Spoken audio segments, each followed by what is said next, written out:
Hello students, today we continue solving the questions based on the poem The Vet from unit number 4.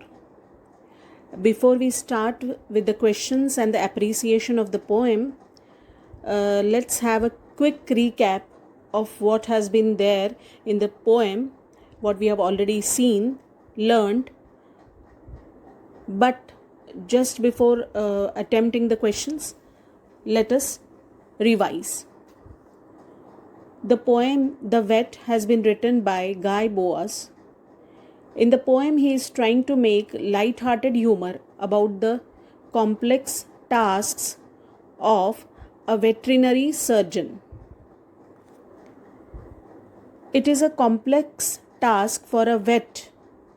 Vet is a veterinary surgeon or a veterinary doctor. As he is the doctor of animals, it is very difficult for him to identify their problems and treat them. The poet here in the poem specially mentions the unusual behavior and mannerisms of some animals and birds when they are not well, which of course makes it a fun to read. The poet uses various examples of various animals and birds and tells us that a vet, that is the animal doctor, needs to be very skilled and compassionate to be able to treat these animals because they cannot express their pain or problem or suffering through words like human beings. Hence, a veterinary doctor needs to be very skilled and dedicated in his job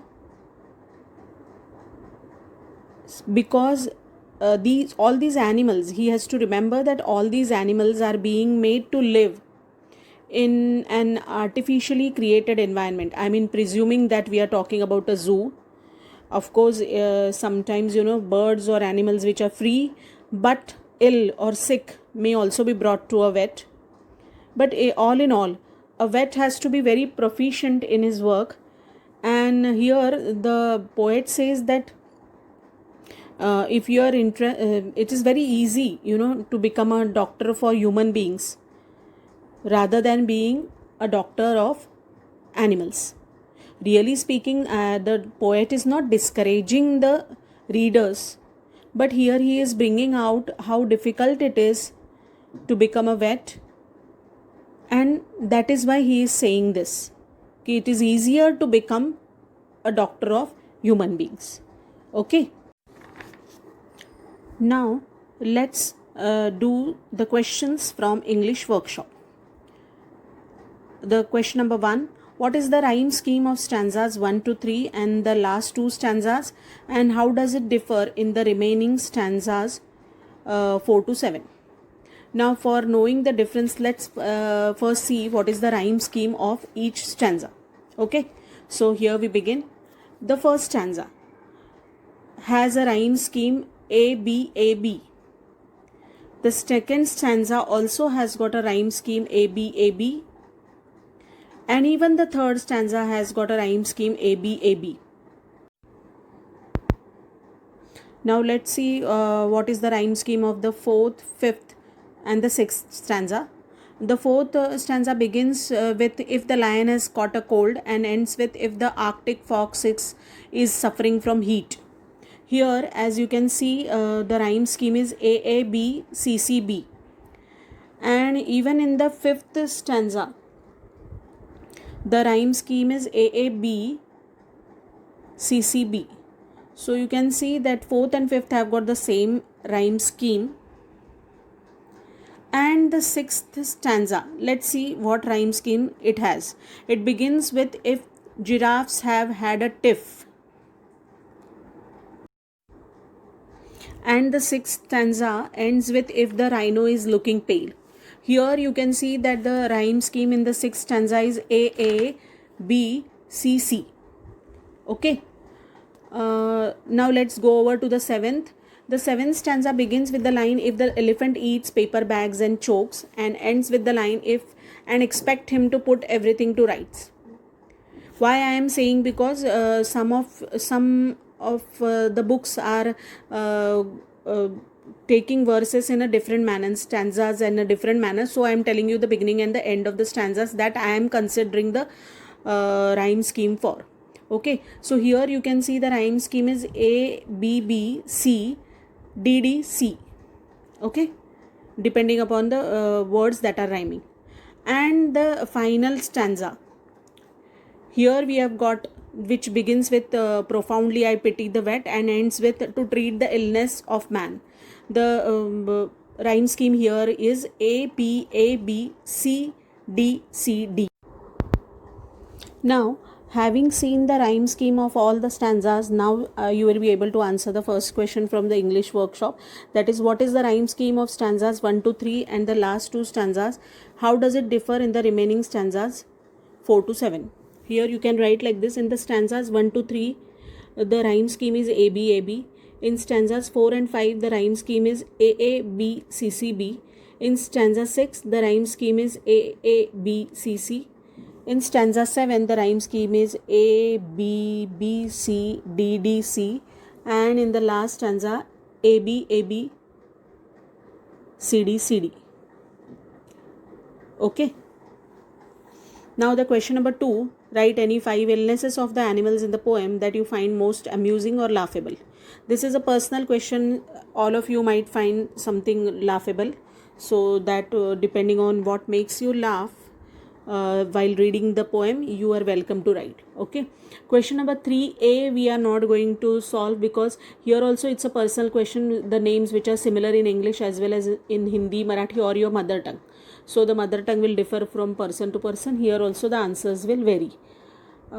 Here question number 3b, definitely we are going to see, write 4 reasons why animals in a zoo suffer more than those who live free in the wild.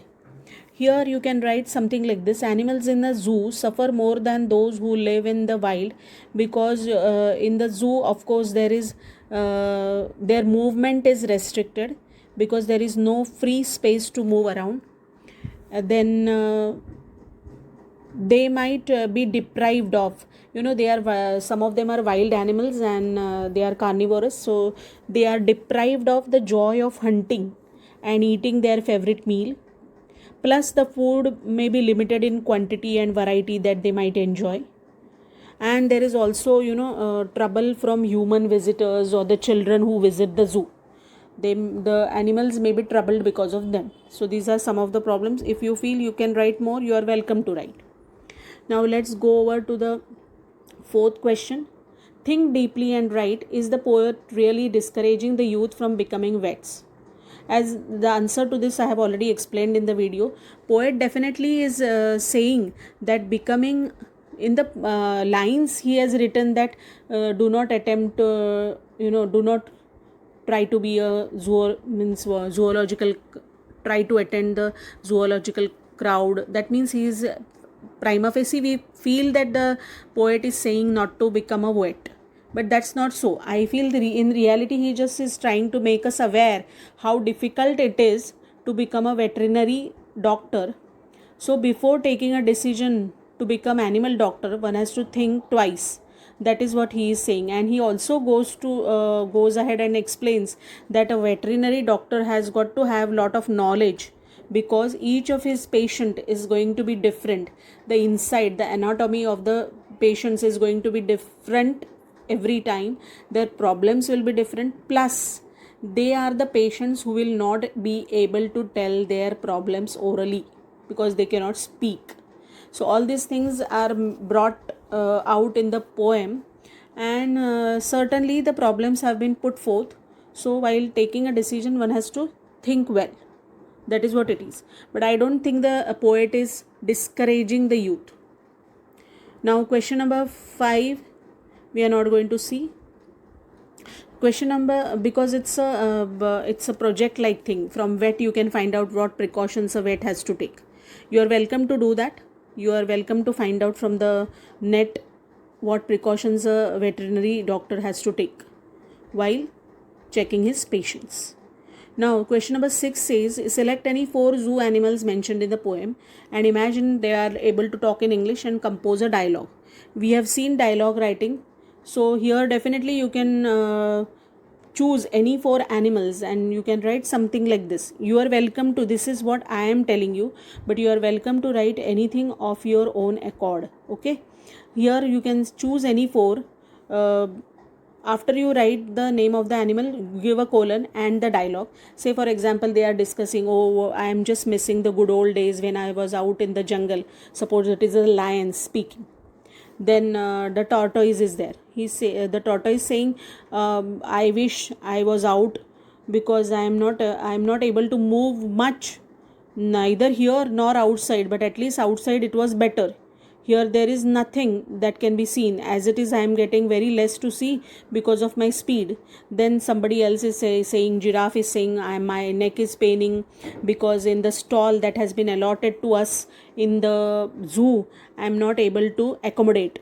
At least out in the wild it was good, I was free to move about and enjoy the life. Something like that you can, and then they can end with something like this, ki I hope God helps us and the human beings get the uh, good sense to free us all and let us enjoy the wild as we used to.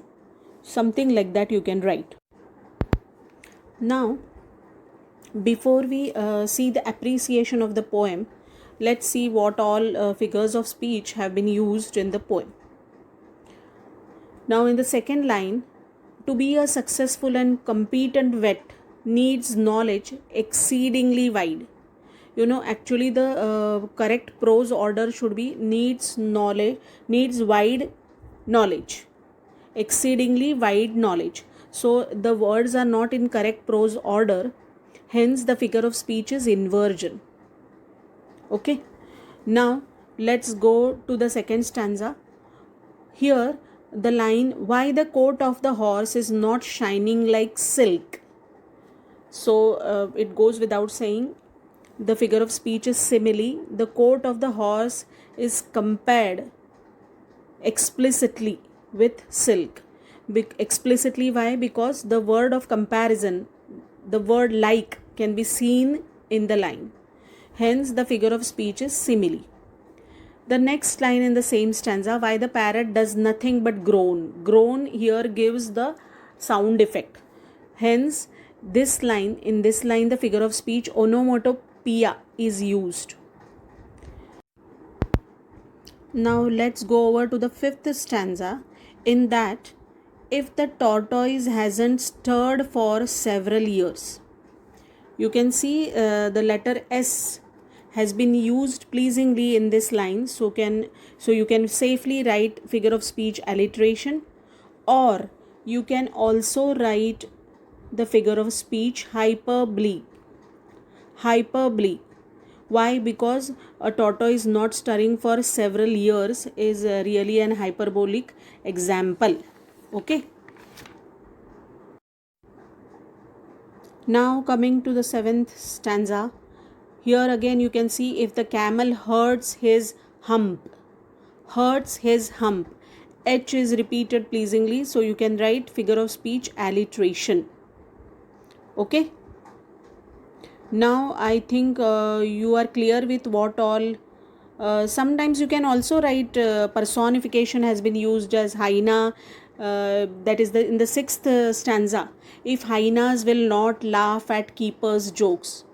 But I don't think that is a real personification, so I have not explicitly told you that. Okay. Now, having told you about the name of the poem, the poet, then its theme, the rhyme schemes of the various stanzas, the figures of speech which are used in the poem, I am sure you will be able to write the appreciation of the poem. That question has not been given here in English workshop.